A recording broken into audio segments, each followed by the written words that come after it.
सभी पत्रकार एवं छायाकार मित्रों का आज की जो प्रेस वार्ता है, देश के यशस्वी प्रधानमंत्री आदरणीय नरेंद्र मोदी जी ने जो कहा है उसको पूरा किया है। अभी एक महीने पहले देश के यशस्वी प्रधानमंत्री नरेंद्र मोदी जी ने लाल किला की प्राचीर से देश को संबोधित करते हुए कि ये दीपावली लोगों की ये भव्य तरीके से मनाई जाएगी और एक महीने के अंदर अंदर ही आदरणीय प्रधानमंत्री जी के दिशा निर्देश में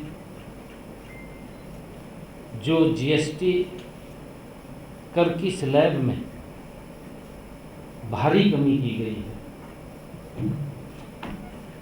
जिसका लाभ मध्यम वर्ग, गरीब व्यक्ति और आम जन को इसका लाभ मिलने वाला है। मैं सबसे पहले तो सभी मीडिया बंधुओं का, मीडिया पत्रकार छायाकार मित्रों का आज की इस प्रेस वार्ता में स्वागत करता हूं। जो अभी जीएसटी काउंसिल की 56वीं बैठक में जो निर्णय लिए गए उसकी आप लोगों से मैं चर्चा करना चाहूँगा, क्योंकि आदरणीय प्रधानमंत्री जी का जो सोच थी कि नागरिकों पर बोझ कम करने के लिए और व्यवसायों की मदद करने के लिए हमारी अर्थव्यवस्था को मजबूत बनाने के लिए कई निर्णय इस जीएसटी काउंसिल की बैठक में लिए गए। जितने भी सुधार जीएसटी काउंसिल की बैठक में हमारी वित्त मंत्री निर्मला सीतारमण जी उनकी अध्यक्षता में हुए हैं, मैं उनका स्वागत करता हूं और मैं समर्थन करता हूं कि इससे महंगाई भी कम होगी और गरीब व्यक्ति मजबूत होगा। ये पहली बार है कि हमारे सभी इंडस्ट्रियलिस्ट, आम व्यक्ति ने इसकी प्रशंसा की है, इसका स्वागत किया है, क्योंकि जब देश के अंदर जीएसटी लागू हुआ, कर में एक बड़ा सुधार उस टाइम आदरणीय प्रधानमंत्री जी लेकर के आए थे। उस कर में सुधार के लिए जो प्रधानमंत्री जी ने कहा था कि 1 नेशन 1 टैक्स 1 बाजार, ये परिभाषा आदरणीय प्रधानमंत्री जी ने कही थी। एक बड़ा रिफॉर्म इसके अंदर प्रधानमंत्री जी लेकर के आए थे। उसके बाद आम जन को एक बड़ी राहत, बड़ी स्लैब इसके अंदर चेंज की गई। कुछ स्लैब पे तो ख़त्म भी की गई।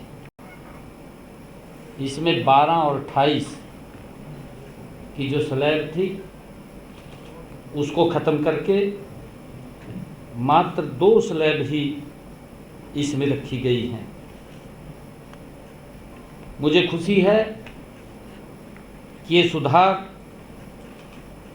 आत्मनिर्भर भारत बनाने में ये मील का पत्थर साबित होंगे।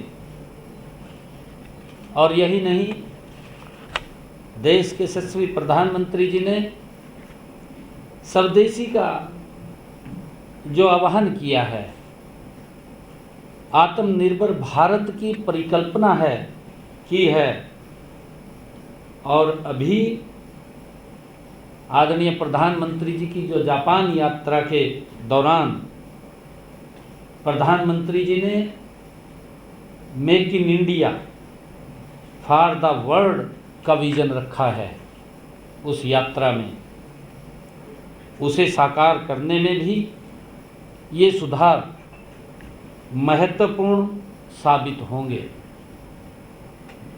मुझे ये भी खुशी है कि इनसे रोजमर्रा इस्तेमाल के उपभोक्ता सामान सस्ते होंगे।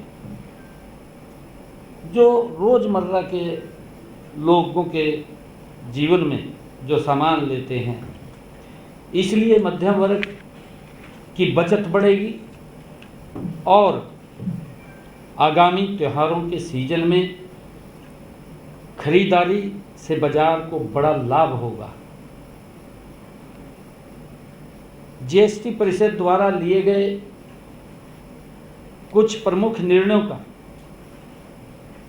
मैं आपके बीच में जिक्र करना चाहूँगा।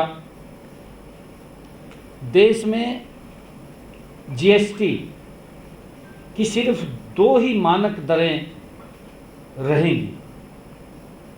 जैसा मैंने जिक्र किया है, एक 5% और दूसरी 18%।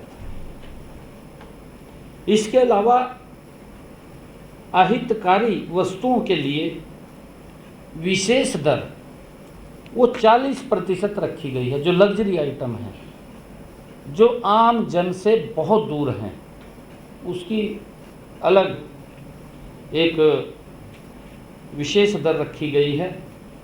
12% व 28% की दोनों दरों को समाप्त कर दिया है। दरों के वर्गीकरण में सुधार किया गया है। इसमें वर्गीकरण संबंधी विवाद कम होने और मुकदमेबाजी से बचकर करदाताओं को लाभ होगा। नागरिकों द्वारा सामान्य रूप से उपयोग की जाने वाली वस्तुओं पर जीएसटी दरों को कम कर दिया गया है और कुछ पर इसे बिल्कुल ही समाप्त कर दिया गया है, 0 कर दिया गया है। बहुत सारे ऐसे सामान हैं। लोगों पर टैक्स का बोझ और कम करने के लिए सेस को भी समाप्त कर दिया है।